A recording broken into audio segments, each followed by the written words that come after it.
Mr. Traffic is just a man. He's doing the best he can.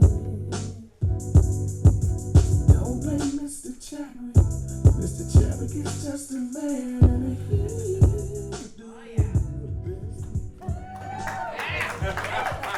Long Beach, California. Good evening, everybody.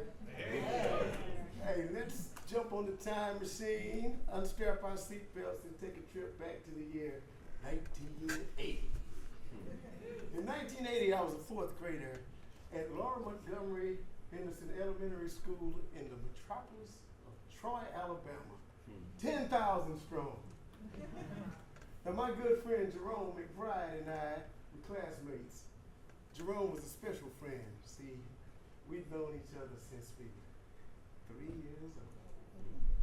And here we were, still friends at the ripe old age of 10. So every day Jerome and I would meet on the playground and we shared a love for music. So one day he runs up to me, jumps off the monkey bars and he runs up to me just wailing away on an electric guitar, like an electric air guitar, you know, doing his thing. He's got his lips moving, he's got his Chuck Berry thing going on. He's dumping like the sliding family stone. So I'm like, hey Jerome, what's up, man? What you playing? Now, mind you, Jerome had some slight speech challenges when he was a kid, so sometimes it was a little hard to understand what he was saying. So anyway, he's still wailing away.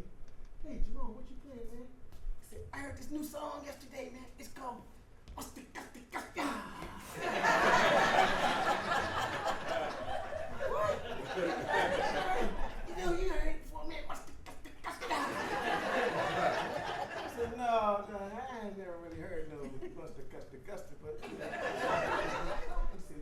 okay. The very next day, we meet again on the playground. He reaches into his pocket and pulls out what would become the first cassette tape that I ever owned in my life. Now, my parents owned cassettes, but I never owned one myself. So I took it home, and I put it in, and I pushed play, and the sound that I heard coming out of that speaker blew my mind. This was not Motown. This was not something from the Stax collection. It wasn't Otis Redding. It wasn't Stevie Wonder, and it wasn't this guy. Woo! But it was just as funky. It was just as groovy. So, that bass line was infectious. In fact, you might have heard it a time or two. It goes a little something like this.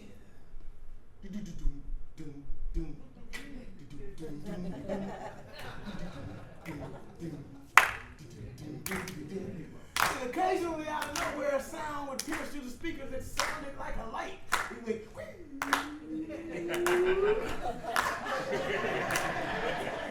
right back to the groove. Now the lead singer comes through the mic like he got an attitude, leading everybody like a drum major, says, let's go! At the same time, he's doing your own with those smooth vocals. It was fourth grade, I didn't know the words.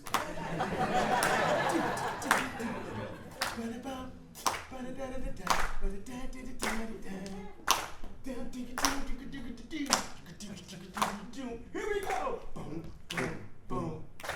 Another one bites the dust. Another one bites the dust. Yeah, now we're grooving.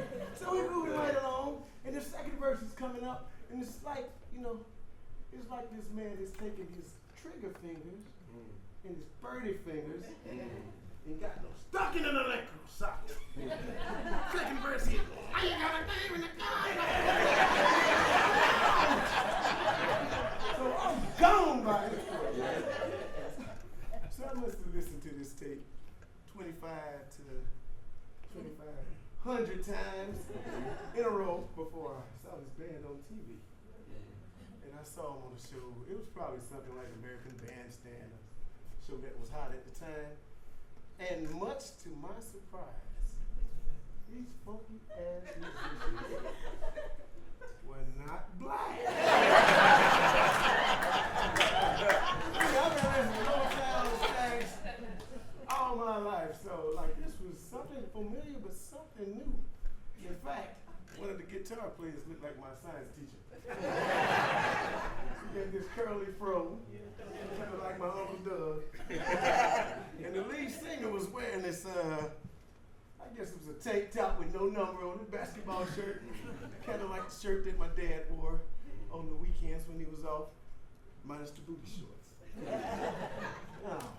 So, Jerome McBride, I want to thank you, man, because what you taught me is that soul is not about color. It's not about genre. Soul is an energy that lives within each and every one of us. So Jerome, your favorite song, Musta Gasta Gasta, taught me that music is truly the universal language.